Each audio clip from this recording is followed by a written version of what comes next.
Ladies and gentlemen, thank you so much for joining us a little bit later than usual on this wonderful Wednesday evening. My name is Sean Phillips. I am joined tonight by my good friends, Mr. Andy Van Beber and Mr. Travis Kirkendall. And folks, we are the Voice of Reason podcast. Gentlemen, how are you two doing this lovely evening? I'm just glad that we can actually connect and be online with each other tonight. This has been a nightmare from hell week, I think. I know, first world problems, you know. What do they call it? This is first world problems.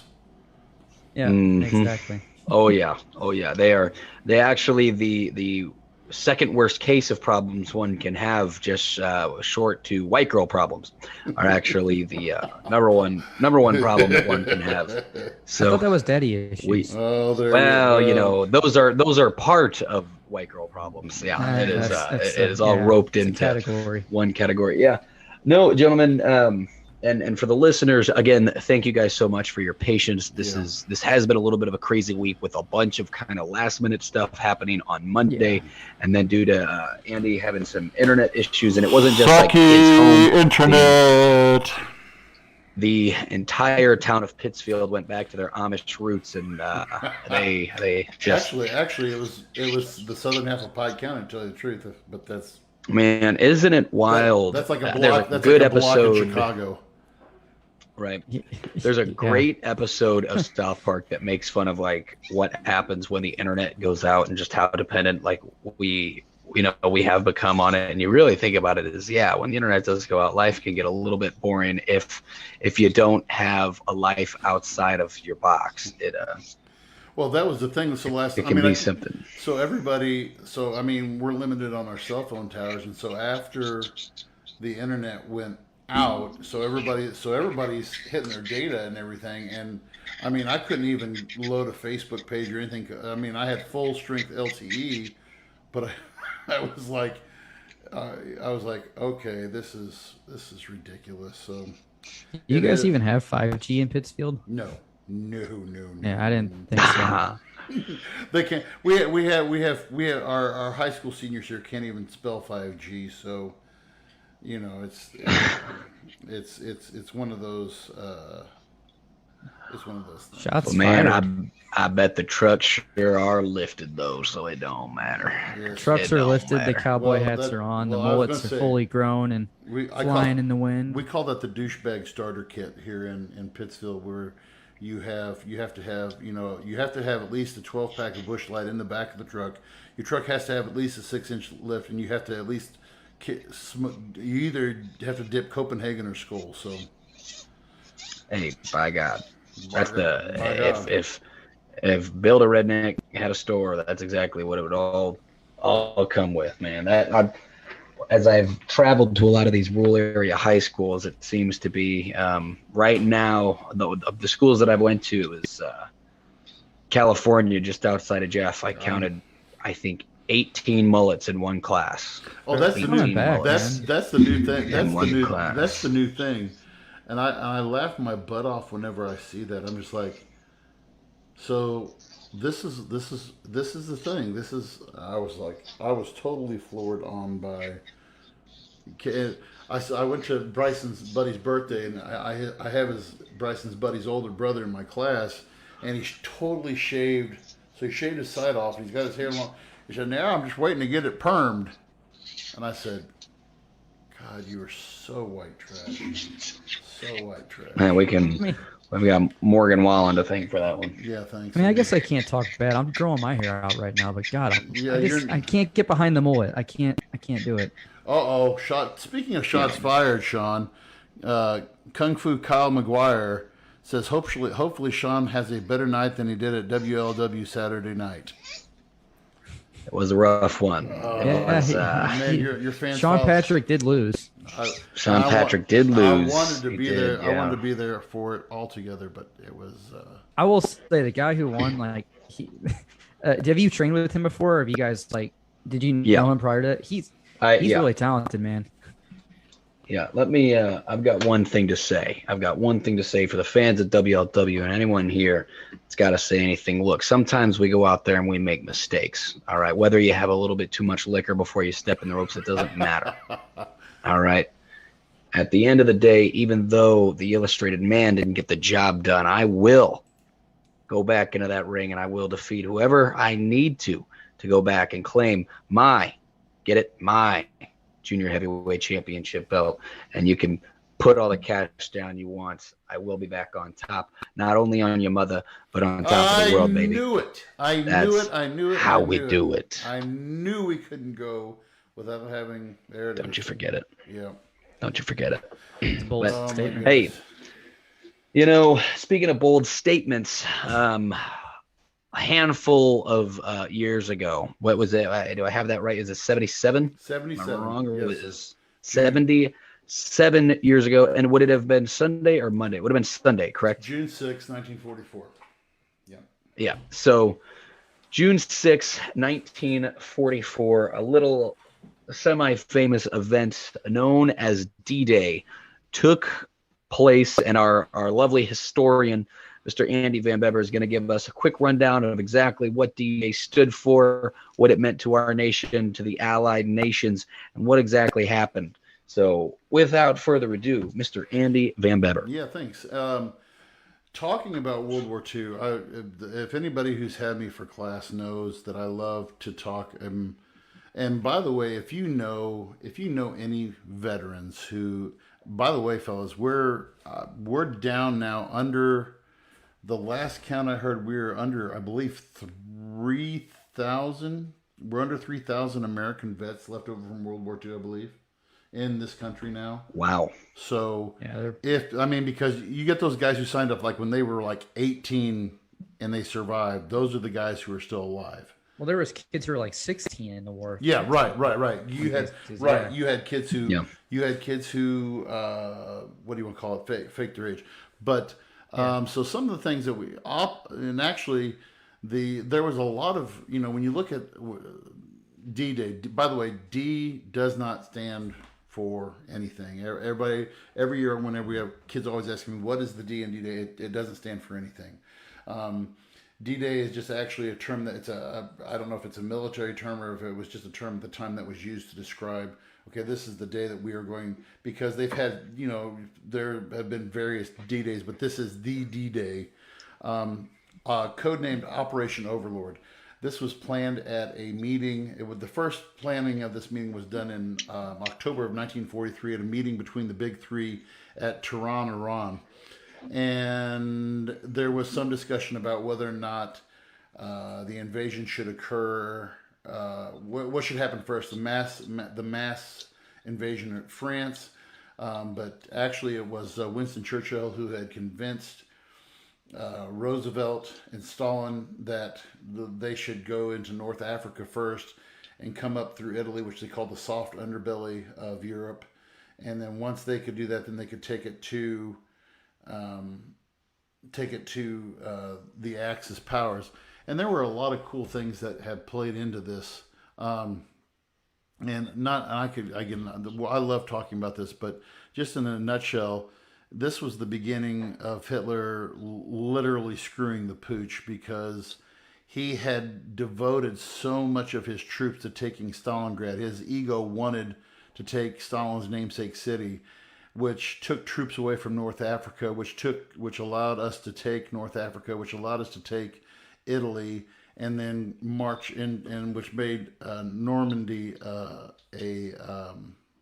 happen.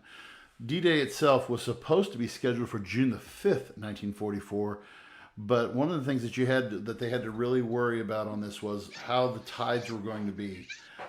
If any of you who have lived around the oceans or have been to Gulf shores, or you've been to Galveston or anything like that, where there's low tide and there's high tide.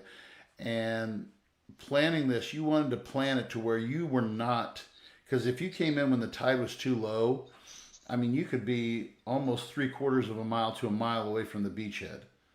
That's how far those landing craft could take you in. And so they had to plan it to where the tides would be right. We landed on 5 different beaches: Omaha, Juneau, Sword, Gold. Omaha, Juneau, Sword, Gold. I cannot remember the 5th beach for the life of me right now. But they talked about, so this was an international effort.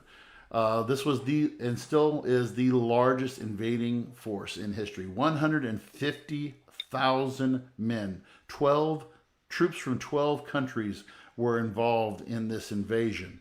Eisenhower almost did not lead this invasion because he and Churchill had gotten into it on a lot of different topics and everything. There were, and at the time to prepare for this, there were 18,000 paratroopers who were dropped in the night before behind enemy lines to help soften things up. There were Allied Air Forces over the course of the week before June 6th that flew over 14,000 sorties over Normandy and bombed the crap out of the Germans. This was, I mean, monumental planning. And then and I've always said this, if you're not, well, I don't want to watch a gory war movie or anything. I show this, I don't know if I showed it to you guys when you were in Modern World or not, but the first 10 minutes of Saving Private Ryan is probably the most historically accurate. Yes. When Spielberg did that, so when Spielberg made that movie, he actually had test audiences of veterans. And of course, that movie is, I guess, 20 years old, 25 years old. Am I right in saying that? Does that sound about right? Roughly about, yeah. And so he did these test groups, and the guys who came out said, some guys walked out crying because they remembered seeing their buddies. I mean, just the onslaught. You know, people think, okay, you just walked up on the beaches. If you see some of the photos from like the beachheads that these guys took, I mean, it wasn't like walking up onto the beach and then, oh, there's the beach. It's like going up on the beach and then going up onto these cliffs. And for all intents and purposes, one of the greatest reasons, well, we had great commanders who were in place, but the other thing was the planning, the sheer number. I mean, we had the Germans outnumbered almost 10-1 at that invasion. And, and Eisenhower knew that there was going to be significant losses. Now, on June 6th alone, out of the 150,000, and that's the other thing people think, D-Day did not just, it was a stretched out campaign, because once they landed, then the Battle of Normandy, we stayed in Normandy, France until August, until we had conquered all of the German, once we could say, okay, we've got the Germans pushing back. That was all. So June 6th, June, July, August, we spent 3 months in that region of Normandy. June 6th, we were able to take the beachhead and get a landing force and be able to get tanks and everything on the beach. But we, on that first day on June 6th, we lost, and there's been some discussion, and even still this day, and I actually, kids that, one of the stats that I try to give, and still to this day, there's still not an accurate count. And I actually went to Historycom, and I also went to the Normandy, and I'm actually looking. So on the low end, what they're saying is that there was probably around 4,400 guys who died on D-Day, Allied troops. Some say as high as 10, and I was like, why don't they? And it's just about, the massive dead bodies and who was here and who died here and who died it. But, all said and done, there was, after the Battle of Normandy was done, there was around 16,000 men. And so I watched some videos yesterday, and and then again, that's why I say, if you know somebody who's a veteran, heck, if you know somebody who's over 80, sit and talk to them. Just sit and talk to them and listen. All the old crazy people, they don't know what they're talking about. Or, if you go down to a nursing home and you do find somebody who's of right mind, and you sit down and talk to them. They just want to tell you a story, tell you about their life. And, I was just watching some of these old videos of these guys, and some of these guys who had not, and like I said, History.com did a 60-year, this is back obviously 16 years ago, but when they did the 60, they got a bunch of these guys who hadn't even talked about it, and what they experienced, seeing their friends die. And I'll share this one other story, and then, this was just one story that I read about. There was this one guy he's just an 18-year-old kid, And he was, before he signed up in the military, he was a bat boy for a minor league baseball team in New York. And I saw this in two places. I saw it on History.com, and then I don't know if I posted it or what, but anyway, this kid, he was in this grenade corps, and he was excellent about throwing. He could pinpoint a grenade anywhere he wanted to, because as a bat boy, he threw batting. He threw batting practice. He threw with these pitchers in the minor leagues, and he knew how to pinpoint spot these grenades. And I mean, just stories like this. I mean, and Sean and I were kind of talking about this earlier. On this anniversary, how, these guys laid down their lives, and they fought fascists, and they fought fascism, and they fought absolutism head on. And Sean and I were talking about earlier, and I think it was last week we talked about this. Sean and I were texting back and forth about this, about how, the Antifas and all of these groups, these extreme groups today, are comparing themselves to the men who landed at Normandy. And we were both pretty pissed about it. Just, that level of, you can't even begin to be in the same, I don't know if I want to say the same room, the same level, the same anything as these guys. I mean, some of these Antifa guys, or some of these activists, they can't function without having their, whatever chai latte before the start of the day. Whereas these guys were probably drinking coffee that was, probably reground about 3 or 4 times, and, never going to see their mom or their girlfriend or their sisters or mothers or brothers ever again, And to look at D-Day, I mean, I could do an entire show. I'm not going to do an entire show, but I could do an entire show just on D-Day. And I mean, if I could just, I can watch stuff about D-Day all day long. And when I was watching stuff on Sunday, just they had wall-to-wall coverage on History.com, and I was eating it up. So, yeah. But thank you, gentlemen, for that. That's 77 years ago, and like I said, if you know of any veterans that are World War II veterans, heck, we're getting now where some of our Vietnam veterans are dying now. I mean, yeah, reach out to these guys and really tell them you appreciate their service.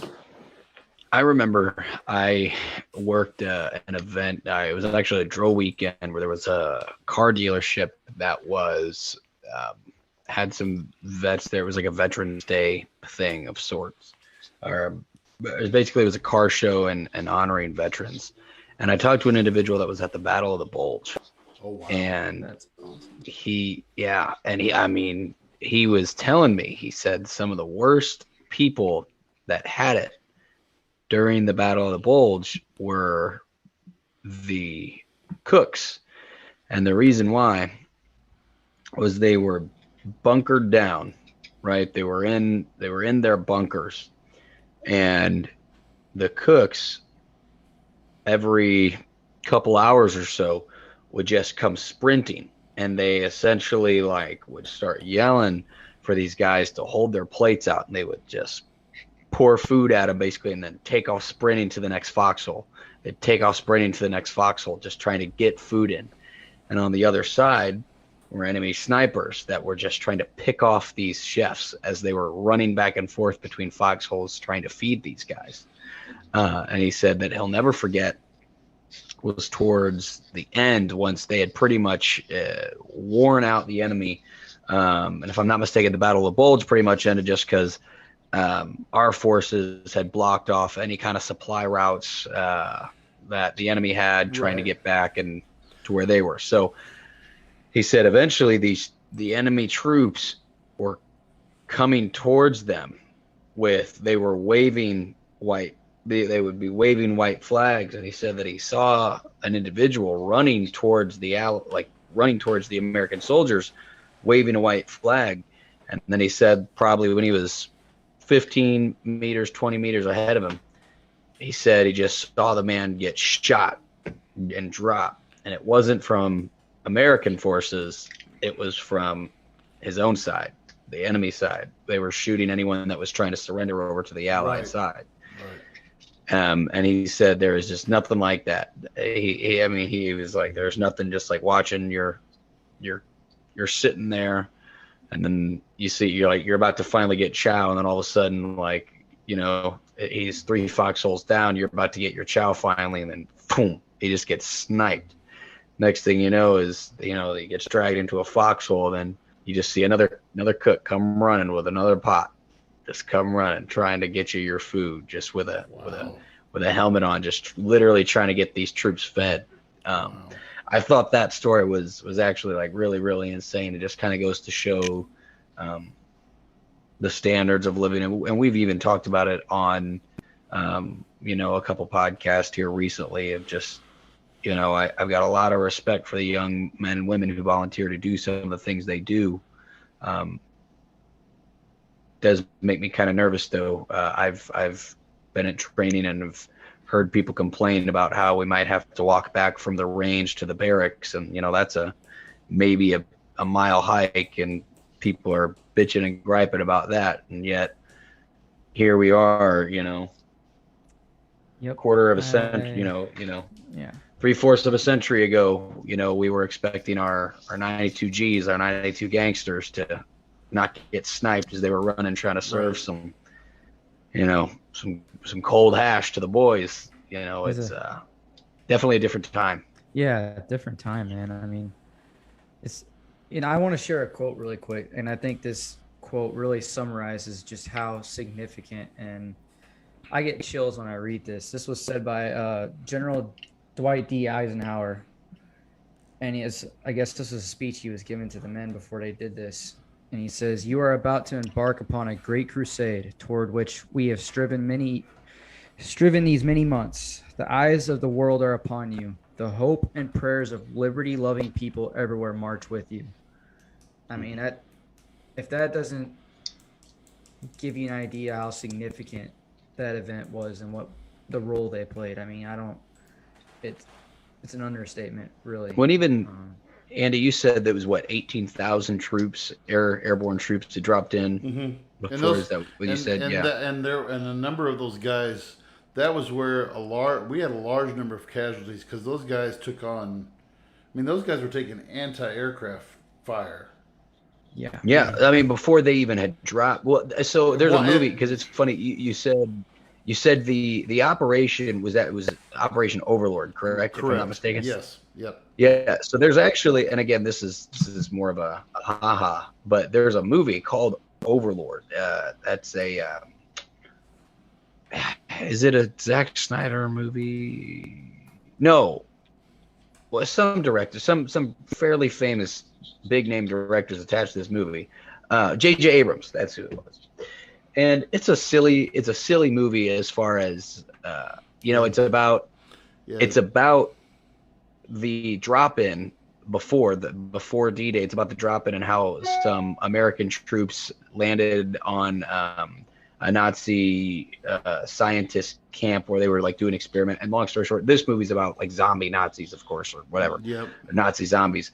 However, they actually do a really good job of kind of showing what it was like being in those planes and taking anti-aircraft ballistics and stuff like that. And it was pretty brutal. And I can only imagine sitting in those tin cans flying in World War II. I just could not imagine. The guy who was in Captain or the Winter Soldier and the Hawk or the Falcon, the Winter Soldier, Wyatt Russell was in that movie too. I didn't know that. Yes, Wyatt Russell. Yeah. No, I did not know that. Kurt Russell stunned. Like even Band of Brothers. I mean, they do a pretty good job portraying it too. I mean, I applaud. I mean, Hollywood did these movies back in the day that were, 60s, 70s. They tried to capture that with John Wayne and all these gritty guys. But as, with Saving Private Ryan, The Wind Talkers, I'm trying to think. Hacksaw Ridge is a great Hacksaw movie. Ridge. If you guys haven't seen that, Midway, I would recommend. So I showed Midway. Midway they did a lot of, and that was the guy who did Gladiator. Who did Gladiator? Who was not Russell Crowe, the director? Russell Crowe? No, the director. Oh, the director. I don't know. Oh, come on, I know that. But he did Midway, and he did. I mean, was that Ridley Scott? Yes, Ridley Scott. So Ridley Scott did Midway, and he just. I mean, it was a knockdown job. And I just caught that movie during COVID last year on Showtime, and I watched it, and I just totally fell in love with it. And every guy that was every guy that was in it was an actual guy, based upon an actual guy, and everything that was written about them and the reports by their commanding officers and all that stuff. It was really cool. There's actually another one that I have yet to see, but I've heard from they've done interviews for vets. Dunkirk apparently is a really, really good one that vets that were there during that time are just like, and there's it was like being there again. I want to slap some of my kids about that movie. It's like, well, it's so boring, and it's like, you don't realize what happened. I mean, those guys were backed up against the ocean. The British had nothing to haul those guys back on, and there's a reason why they call it the miracle at Dunkirk. So, but that's again. The miseducation of this generation never ceases to amaze me. So, and that's kind of like we had briefly kind of touched on it.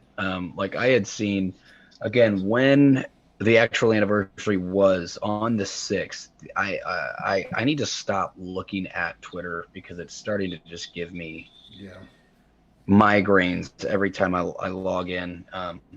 But one of the big things they talked about was. It was young individuals and not so young individuals that, lean whatever way they want to lean. No big deal. I don't care whatsoever.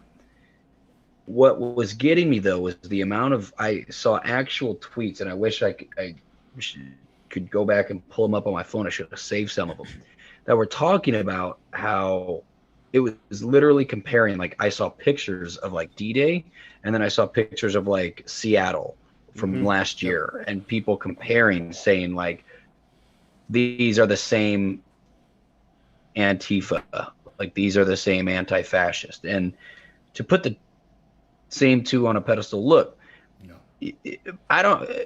many people might disagree with me. I genuinely believe that it does take a lot of bravery to go out and protest for the things that you want to protest, especially like when you look at places like Wisconsin where idiots are crossing the border, 17-year-old idiots are crossing the border shooting people with weapons that he illegally took into another state, right? It takes a lot of bravery to go out there and protest for things that you do believe in. I'm not going to say that it doesn't, especially when things can get deadly, regardless of why they get deadly. If you go to a protest and what exactly happened.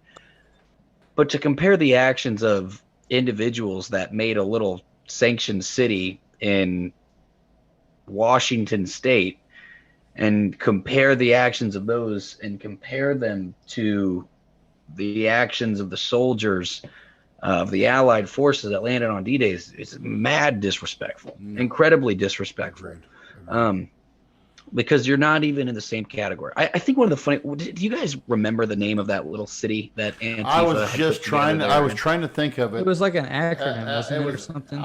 It's not Alex. It was.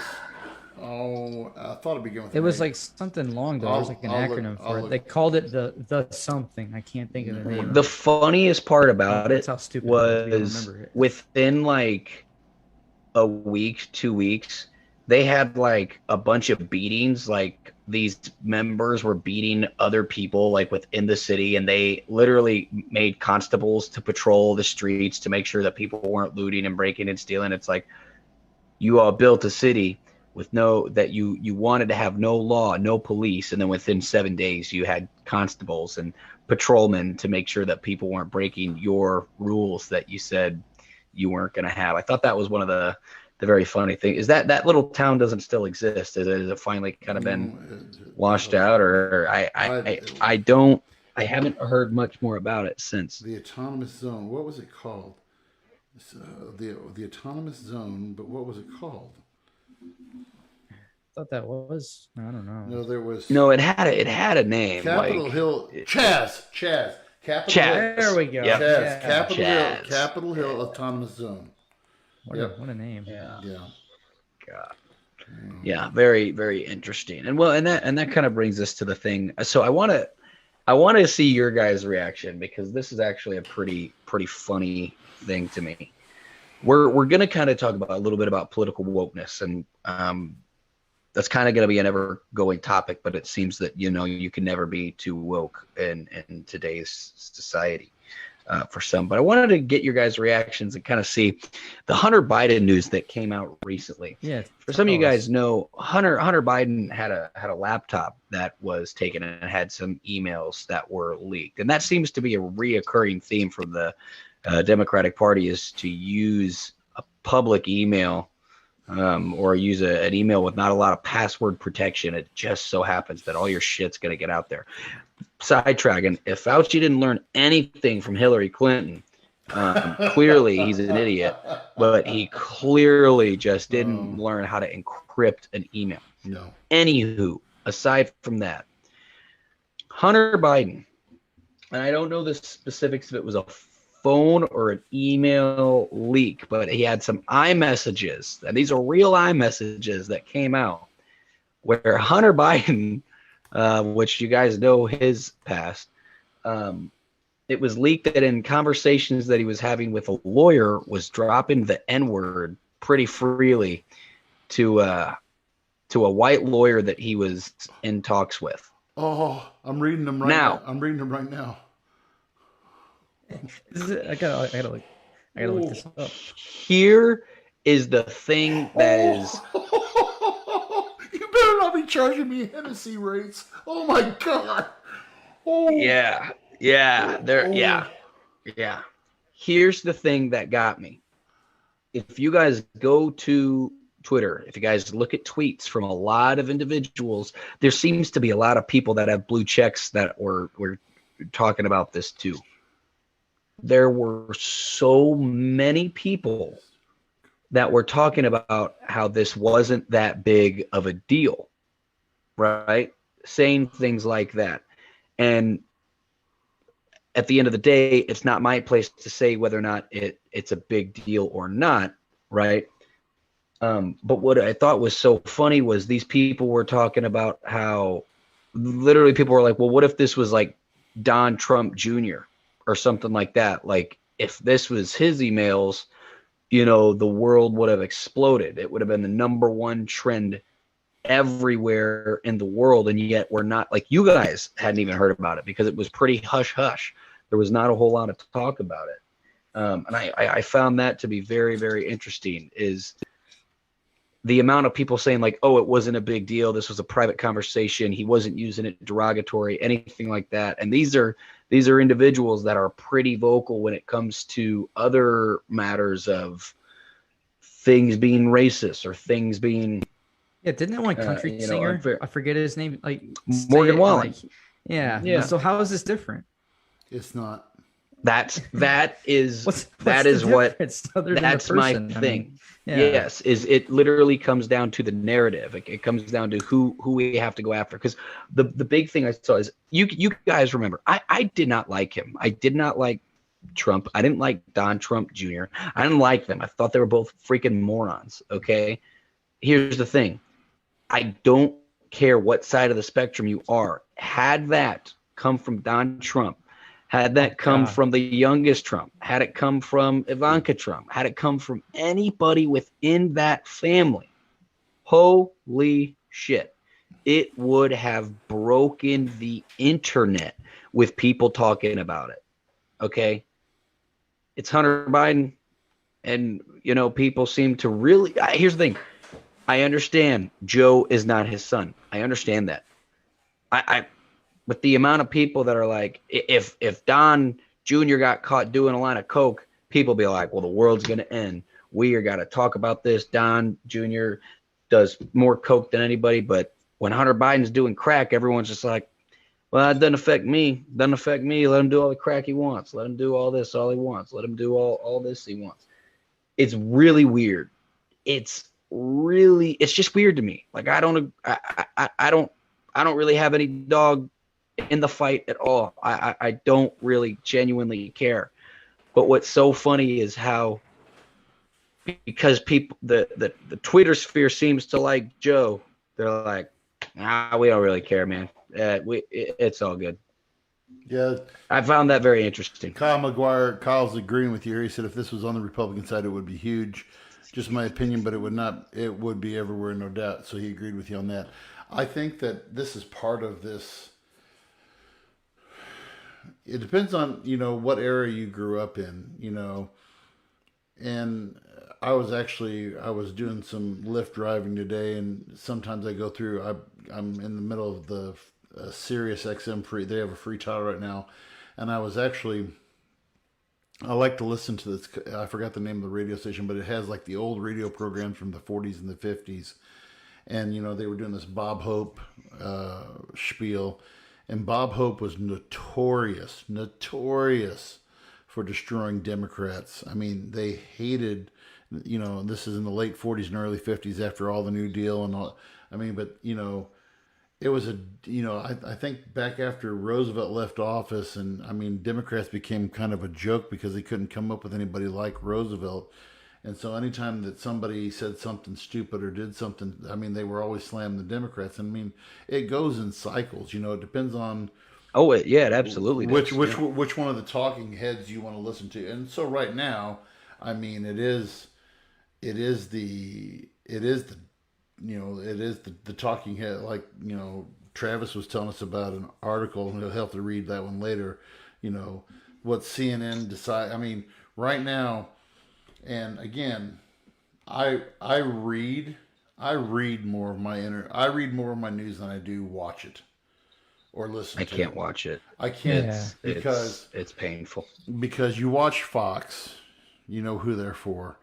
OAN, obviously, you know who they're for. Yeah. They're Biden, right? MSNBC, CNN, and then if you read, and again, now you have to be careful with what newspaper you read, whether it's the Wall Street Journal, whether it's Washington Post, New York Post, New York Times. I do, every 4 years, we do this election project in my government class. And the St. Louis Post-Dispatch, I've been doing this project for the last 3 or 4 elections, and the kids have to read and one of my upper level kids kind of noted to me, he's like, do you think the Post is a little bit biased against Republicans? I said, oh, they're very biased. I mean, and I'm glad the kids are, but it's just, even what we consider to be local newspapers have a slant to who they want to make look good and make look bad, so. Oh, you can totally, and that's, I don't really watch the news either, but you can totally read something, and the bias to me, just, it's immediate. I don't trust this news source because I don't feel that I'm actually getting what's factual. I'm getting someone's opinion. Like I was subscribed to this newsletter I used to read every morning talking about like the market and stuff like that. But I actually stopped reading it about a month ago because it got to the point where, some of the stuff was just, there was way too much bias, and like there was an objective there. Like, when you're reading something and it's like, man, I don't feel like I'm getting the news. I feel like I'm getting someone's opinion or somebody's rant on something. And I feel like a lot of news sources on both sides, I'm not saying just, left. I think both sides are guilty of it. And that's unfortunate because I think people want the facts. People want to know the truth. But in this day and age, the truth is hard to find. My least favorite news broadcaster is on CNN. It's this black guy named Don Lemons. I don't know if you've seen this guy before or not. Never heard of Don Lemons is a piece of trash because of the fact that he comes. He's not on he's on, the CNN newsroom, and he is, you can tell, he interjects personal commentary into every little piece of news. I'm just like, dude, and of course, and I'm 47, I'm not ancient, but at the same time, I remember guys like Tom Brokaw, I was at the tail end of, there's a guy from the 40s, 50s, 60s, 70s, 80s, guy by the name of Walter Cronkite. That guy read the news. And he ended every broadcast with, and that's the way it was, June 17th, 1979. And he ended every broadcast that way. It was, oh, this is the way we thought it would happen. He said, and that's the way it was, June, blah, blah, blah, or July. And you respected guys like that. The last, Dan Rather, Tom Brokaw, Dan Rather, but now you get these guys who I can't even tell you who the broadcasters are, because I can't believe them. I think like it genuinely boils down to a lot of, with news nowadays, right? You have to get your clickbait articles. That's what gets people, is you have to get your clickbait headlines. A guy I listen to, he's a sports guy, Pat McAfee, has a great show, and it's because he's with his buddies and they just talk. It's sports, right? But they talk about like guys like Stephen A. Smith, right? And this isn't so much political, but Stephen A. Smith is the highest paid sports broadcaster for ESPN right now. And here's the thing. When it comes to his takes on sports, they're absolute garbage. Like, they're garbage takes. He is an idiot. If that man knows any sport at all, it might be football. Or not football, basketball. He knows a little bit about basketball. He's not, but he'll talk about mixed martial arts. He'll talk about football. He'll try to put his 2 cents in about NASCAR like he knows everything. And it's painful sometimes. But then whatever he says, the way he says it, the way he goes about saying it, and sometimes it's just so damn ridiculous that it's headline. And then all the other sportscasters, they talk about what Stephen A. Smith said. And it's that, and Pat and the boys talked about on their show, they're like, we love Stephen A. because he's found a way to make lots of money by doing the least amount of work possible. Like, and that is what news outlets like Fox, news outlets like CNN, they go, who's got a big personality that'll just kind of say whatever they want? Because we'll take it. We want personalities. That's what we need. And unfortunately, man, it's just hard to get the news that way. I mean, you're right. I don't like listening to the news. There's certain individuals, like, for example, you guys remember like Stephen Colbert, right? And the Colbert Report and all that. It was more like a comedy political show that he would do on Comedy Central. And nowadays he leans a little bit more left, and to each his own, whatever.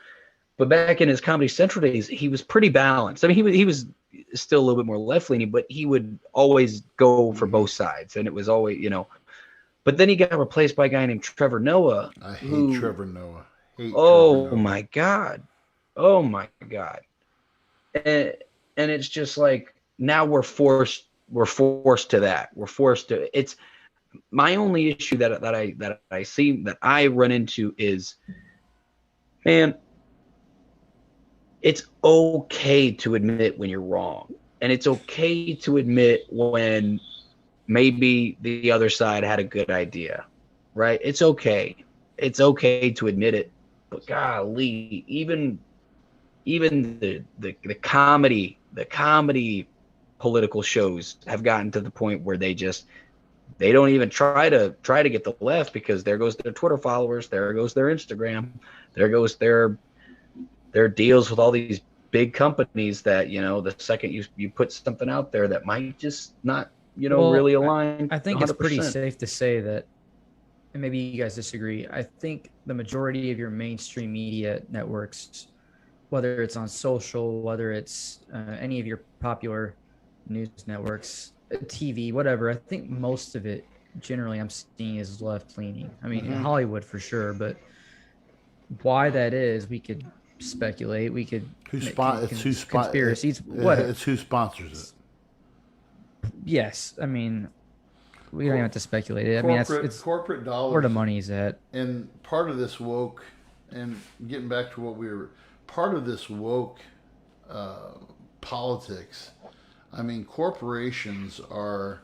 I read an article how corporations have to be careful with what they're doing with this, because I think, one of the biggest ones, and so when I pull up an article, and I'll just show you guys who's on this article here. Here's the guy. You guys know who this is? Mark Zuckerberg. Oh, yeah. The old reptilian himself. Yeah. So Mark Zuckerberg has to assume, okay, so everybody's going to buy, because I'm the fabulous Mark Zuckerberg. I run the biggest social media outlet in the world. People are going to bow, but some of the articles I read this week was about how political wokeness, the way it was described in the New York Times, was the kryptonite for the Democratic Party. And you guys talked about left-leaning news. The left-leaning news is focusing on this civil war that's going on within the Republican Party, but they're also not focusing on the civil war that's going on within the Democratic Party, because some of these people are saying woke politics is, some people are kind of like, look, we understand there are causes that need to be brought up. But there are people who take these stands on some of these social justice issues to a point that it is, that it's ridiculous. I go back to Zuckerberg. You guys talked about, Zuckerberg asked, I was reading this, that he asked Xi Jinping, who's the Prime Minister of China, hey, would you like to name our next child? What? Because he doesn't want to offend, where the money's coming from, so, if I could just read something to you guys, and I actually did a kind of a offhand interview with, and I want to get this, I'm not going to mention this person's name. I told her that I wouldn't mention her at the time, but I would like to get her on. I'll tell you guys after the broadcast who it was. But I asked this person on Sunday. I'll just read this conversation to you about political wokeness, and it was, and I just said, hey, I need a straight answer. I'm doing some research. I said, what do you think is the good, bad, and if any ugly of the political wokeness movement? And this person is very active on civil rights and about African American, and so I knew I was going to get a straight answer from her. So this is what she said. She says, I think certain parts of the wokeness movement are great. It forces everyone to have a much-needed, uncomfortable conversation. Agreed. What people fail to realize is that those conversations are meant to be a sort of brainstorming for inclusivity. But instead, everyone feels attacked, and if you've been a part of the majority or have never been called out before, constructive criticism sounds like an insult or cancellation, and that sounds like a personal problem to me. Accountability is important and needed. The bad part about the woke politics movement, this is where I totally agreed with her, is being too woke. Listen to that. Is too woke. As a nation who stole this land from natives and was built on the backs of slaves, we need to have conversation, open conversation of truth regarding our existence and why we are who and what we are today. And then the truth is accountability. And sometimes with accountability, there are repercussion consequences, i.e. taking statues down that honor slave owners who did unimagiнаbles to human beings. But people must face that. But there is such a thing as being too woke. Being critical of every little thing that fits our narrative, no matter what end of the political spectrum we are, honestly takes away from more than we realize. And by that I mean good people are then afraid to, this is where I agreed with her, people are then afraid to be themselves because we spend so much time trying to criticize every little wrong that bad ones do. Example, instead of finding alternatives to bad policing, like using mental health professionals as a solution to solve certain crimes, some people want to get rid of the police altogether. Essentially having our streets look like part 5 of The Purge when there are great cops out there. I'm not guessing. I personally know them. It makes zero sense. Too woke. Same thing with sexual assault victims. I believe them. All predators should be held accountable in ways that I won't say because she said because it's Sunday and I just left church. But when we start to pick and choose what constitute as sexual assault, like a guy whistling at you on a movie set and wanting to file a lawsuit against the production company, it becomes something deeper. That individual should be held accountable. If he's fired from that production, so what? Bye. But when we start canceling the entirety of everything he's done or about to do, you're also taking away from others who haven't done a thing. People who just have mouths to feed, just like you. People who spent years perfecting their craft and should have faced someone else's consequences. We spend so much time trying to make an example out of someone that we may give them an extreme consequence and don't realize how it affects others. You know, and she goes into some other examples, but, you know, she said, you would agree with this, Sean. She says, I like dark humor. Family Guy, American Dad, The Office. You know why? Because they make fun of everyone and everything. They won't be canceled unless Seth MacFarlane is a sexual predator or a racist, because everyone enjoys making fun of each other. It would be nice to get back to that. And I mean, whoever I had this. That is the best. It's super intelligent. Yeah. Yeah. That. Yeah. And I'll tell you. I'll tell you who that is. I'll tell you who that is after the broadcast. And I asked her if she would like to come on the pod, and she said she would love to come on the podcast sometime. So yeah, Sweet. Definitely. And thanks for sharing that. That was I had this conversation with Tony and some friends of mine that were over the other day. It was, of all people, it was Cat Williams had a very good point on, like, he was talking about cancel culture and like comedy, right? And how there are some comedians that are like, oh, well, you just can't joke about anything nowadays. And here's the thing, man. There's some stuff, like, you can try to make a joke about anything. More power to you. No one is stopping you from trying to make a joke or to make lighthearted about any situation. No one is actually going to go out and stop you from doing it. However, if you swing for the fences and you miss, you are going to be held accountable. There are people that, like, have said some things that people might say, well, that's real questionable, but it worked. And Cat Williams talked about how he's like, well, if you relied on nothing but, you know, this kind of stuff that people just don't want to hear about now, then were you really that funny in the first place? Like, were you really that good of a comedian if all you relied on was that kind of humor?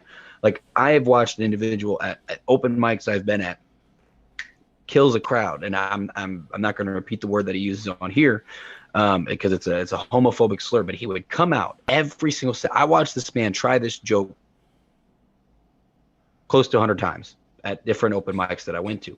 And he would come out and I kid you not, this is exactly how he would do it. He would say, he would start his open mic time with, how many of you guys like impersonations? A couple of people in the crowd might raise their hand if they hadn't seen this guy before, because I knew it was coming next. He's like, good, well, I don't do them. And then he would say a homophobic slur. That's how he would start his, and the crowd was like, nope, I don't want to even hear from this guy. I don't want to hear from this dude. Nope. But I've heard other comedians use that word and it kills the room, like, in a good way. It's because it's a joke and people aren't going to take it, you know, but it's all about the context, all about how you. Well, they probably don't open with it.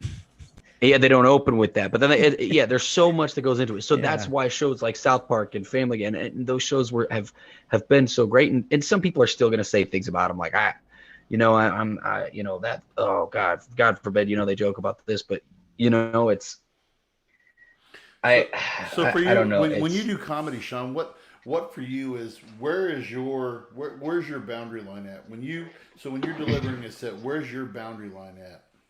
I mean, I've been to one of your shows and I loved it, but I mean, what's your boundary line? So me personally, I don't make racist jokes. I don't really make homophobic jokes. Those are two that I kind of steer away from.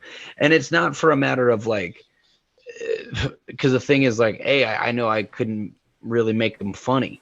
I have seen comedians make jokes that a lot of like people would say, okay, that's racist, but it's a good, like, if it makes sense to say it's a good joke to where like everyone laughs. It's not like the edgy 16-year-old white kid's like, haha, that's funny. It's like, no, like this individual made a joke and it was able to kill a room with 10,000 people in it. Like I think it's okay. I think that's that level. I don't really ever touch those kinds of jokes for a bunch of different reasons. I don't want to make those jokes. It's just not what I do. But I have other stuff that's like, pretty out there. I mean, you guys have heard my comedy, but you got to understand too, when you start telling jokes, you're gonna miss a lot. I mean, that's just part of learning the joke. I was going through it on my phone, literally on my notepad in my phone. I have bits like the start of jokes written down. They're not completed. They're not finished jokes. They're literally like the idea that popped in my head that said, okay, I can turn this into a joke. If some people found those, they'd be like, what is wrong with this person? What is going on in his head? But it's just like, it's the wet concrete. It's not even poured into the mold yet. Right. And so when you do jokes, when you tell them, when you practice them, what a lot of people don't understand is when you see a special on Netflix or YouTube or HBO or Showtime, what people don't understand is those jokes have been told probably thousands of times. Usually it probably over the course of a year, maybe 2 years, 3 years even. I've seen a special that didn't, like Adam DeVamp, he was in Workaholics. I saw him perform a special. It came out on Netflix like 5 years later. Same exact jokes. He had just been doing them for 5 years to get his special done. Yeah. So if I look, and I'll just give you guys a couple of examples. And I'm Sean, if you know anything about comic history, I'll give you two guys who. So in the 70s, and I've mentioned this guy before, Don Rickles. Don Rickles was an insult comic, and his career was at laughing at bigotry. And I mean, he made he was Jewish. He made Jew jokes. He made, he called them Polak jokes. He made black jokes. He made, but he said, he always, and I don't think people would listen to him all the way through today, because he said, I laugh at bigotry. God made us, and then you go flash forward to the 80s. If you guys haven't heard of this guy, see if you can sit through about 2 minutes of a guy by the name of Andrew Dice Clay. Okay. Andrew Dice Clay was probably by far one of the most sexist, racist, homophobic, and the guy he was a shock. I don't know what else to call him, but a shock comic. And he made a living for himself through the 80s. And I mean, even something as so, I love British comedy, like Monty Python's Flying Circus. John Cleese did an interview here a couple of years ago. I love John Cleese, but he just is like, he said what you said a while ago, Sean. You cannot, what Cat Williams said, you cannot tell a joke anymore. It's the purpose of the joke is to make light of what's going on in the world. Mm-hmm. No, I another one that I always like bringing up, because some people just seem to forget, just because like towards the tail end of his career, he was doing more like ha-ha fart joke kind of comedy things, and even Disney movies and stuff for DreamWorks. A little person, but not little person, but a fellow by the name of Eddie Murphy. Yes. A lot of people seem to have not listened to his stand-up before he was like Donkey from Shrek, or in the Haunted Mansion on Disney. Eddie Murphy Raw is Eddie Murphy Raw by far is one of the. If I have a guilty pleasure, it's that album. Eddie Murphy Raw is one of the most iconic stand-up performances of all time. And he was in his early 20s. Yes. In his early 20s. I mean, but that's the thing is, like, if he did that special now, Bill Burr, and I know I've been going on we fell all the way to the comedy thing, but Bill Burr had a really good thing. I think he was on Conan.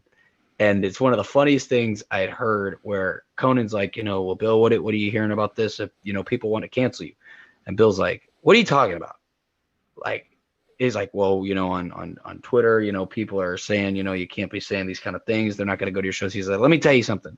The people that are on Twitter that are bitching about the jokes that I'm making, we're not going to come to my shows in the first place. All right. So by whose definition am I canceled? Because I just did a show where there were 20,000 people. So I think I'm good. Like, I don't think I'm like, okay, am I not going to be in a movie? Okay, no big deal. I'm all right. Like, I don't want to be in movies. Yeah. I don't want to be in those stupid people movies. And but yet, Bill Burr was still on The Mandalorian on Disney Plus. So I think he's all right. So if you take this back to our whole thing about woke politics, and we've covered cancel culture before too. Do you think that we're coming? And I think more people are getting more critical about woke politics and do you think that we possibly might be coming towards the end of this? Is this something that people are recognizing? I do. Okay. Why would you think that?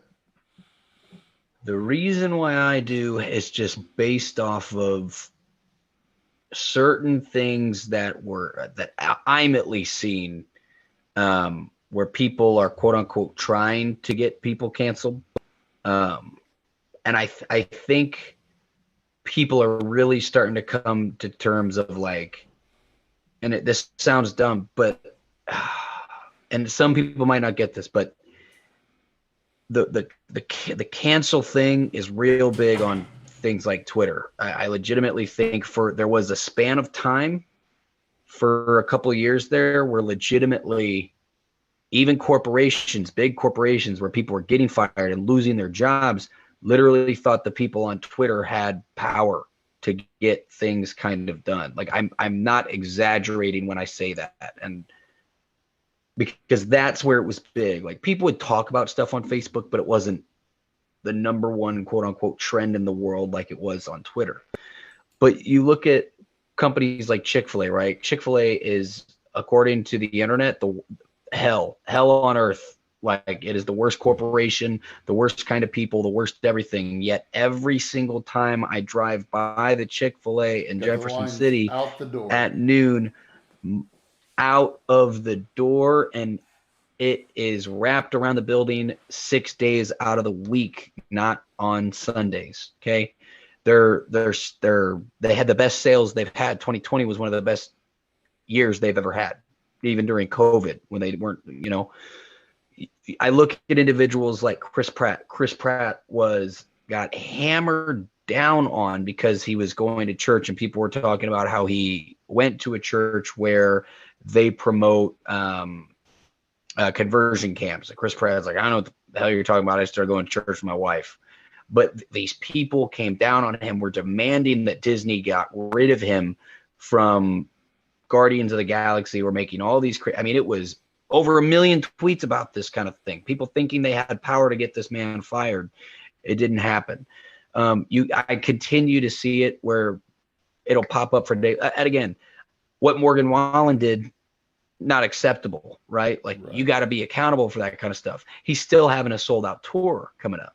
Like, sure, his SNL thing got cut, but he's still touring. He's still making money. He could be an independent artist and still be fine.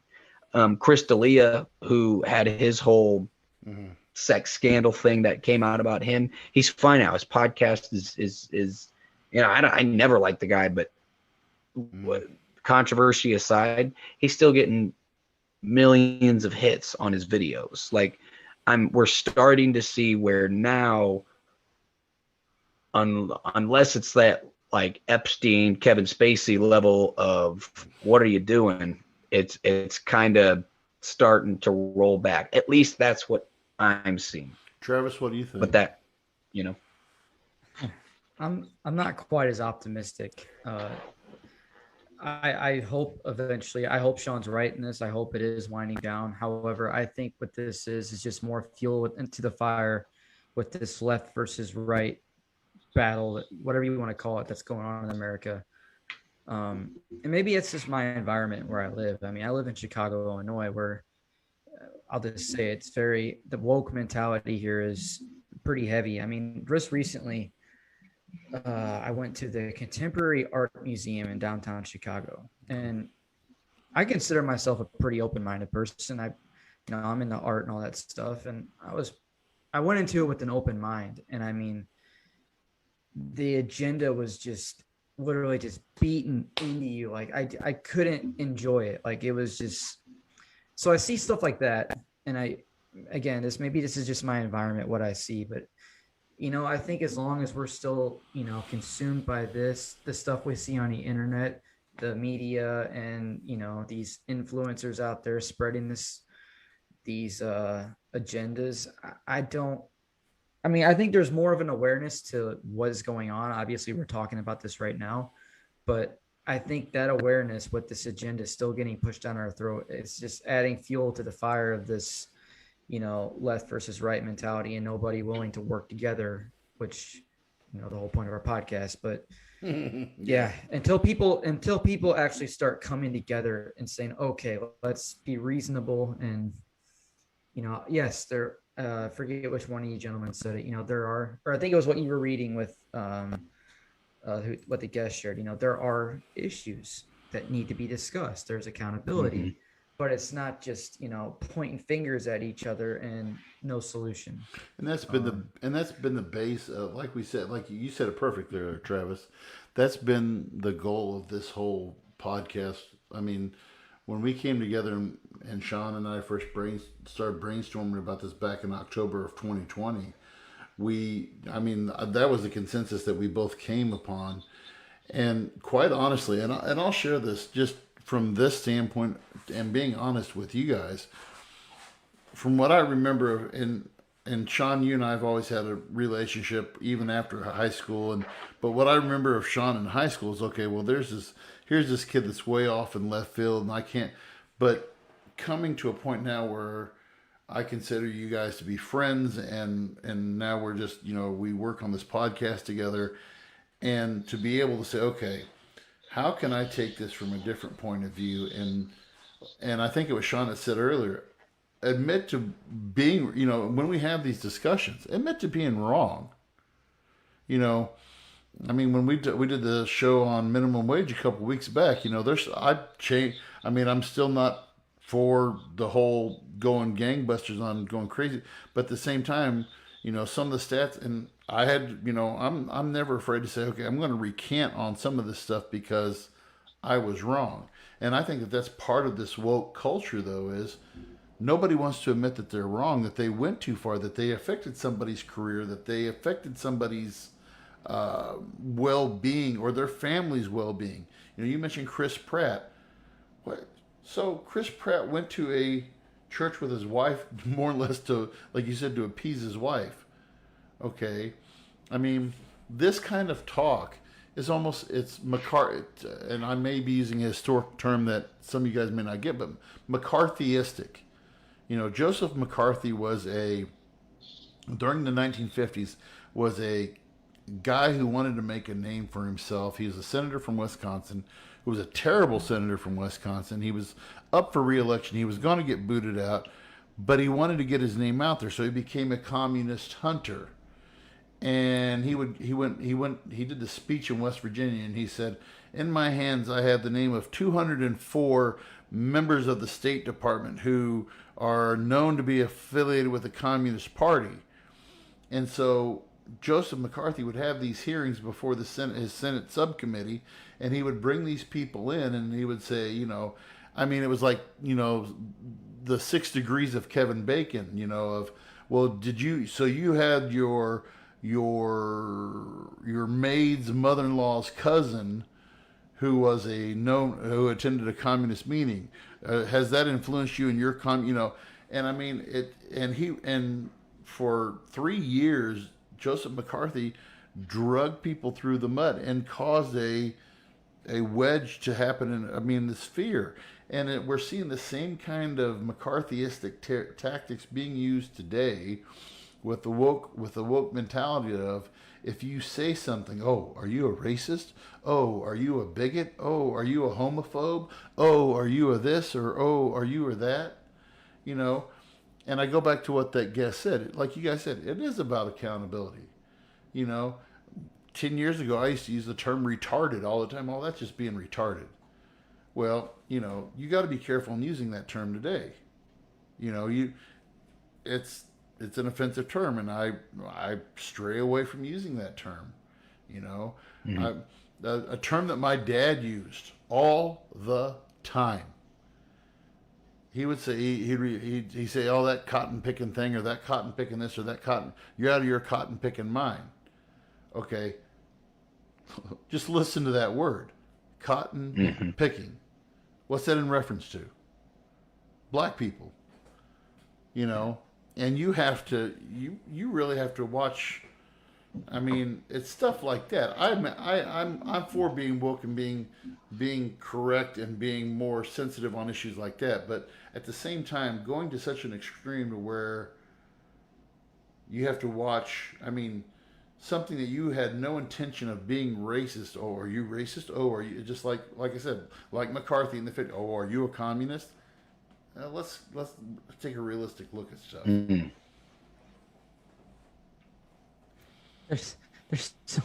There's so much more we could really go into it. This, but yes, of course. I don't know how far down we want to go with it. I'd love to have that. Whoever wrote that to you, I would love to have them on. Yeah. Yeah. Before we call it an evening here, and I've actually really enjoyed this conversation. I know sometimes like it can seem like a bit of a ramble, but I always do enjoy just getting thoughts out of the head with you guys. It's really nice to be able to just kind of have those kind of conversations. And I know that a lot of people like to enjoy and sit there and listen to them as well. It was actually funny. I had spoken with a friend recently who I didn't know listened to the podcast, and they always love when it comes out the next morning after we record it live, and they, on their way to work and while they're working out, they actually listen to us. And I find a little bit of joy in that. And they say that they really, really enjoy it. So I like those kind of things, and I'm glad that other people do as well. But we'll definitely hit the head. I've actually got a pretty cool thing. It's going to be a little bit out of left field, but you guys know me. I've got some cool ghost stories for you guys next week that we're gonna talk about. So we can find some other fun stuff. I'm going to talk a little bit about the Enfield poltergeist, which is the most documented poltergeist case in existence. And you guys might be a little bit familiar with it if you've ever heard of The Conjuring 2, which adds a lot more of a spin to it, but it's a very interesting story, and I'd like to share some of that stuff. We haven't talked about paranormal stuff in a while. I'm definitely interested. I've got a good one. Yeah, it's a good one. All right. Well, gentlemen, is there anything else that you guys would like to add before we sign off this evening? Yeah, thanks for listening, guys. It's great to have Travis back this week too. We missed him last week. Thanks for Hank Owens for filling in for us last week. Even though my favorite Hank Owen quote last week was, "I don't know what to say. I just like sitting here and talking with you guys." Yep. It's okay. I don't either. I just kind of show up and we kind of figure it out. Sometimes they send me the link. Sometimes I hack it. Just get in. I don't know. Yeah. All right. I love it. Well, ladies and gentlemen, again, thank you all so much for giving us a listen and for your continued support. You can, again, find us on Podbean, YouTube, Apple Podcasts, Spotify, right here on Facebook Live. Again, from the bottom of our hearts, we can't thank you enough for continuing to listen. This has been the Voice of Reason podcast, and we cannot wait to chat with you guys next week. We'll see you next time. See you guys.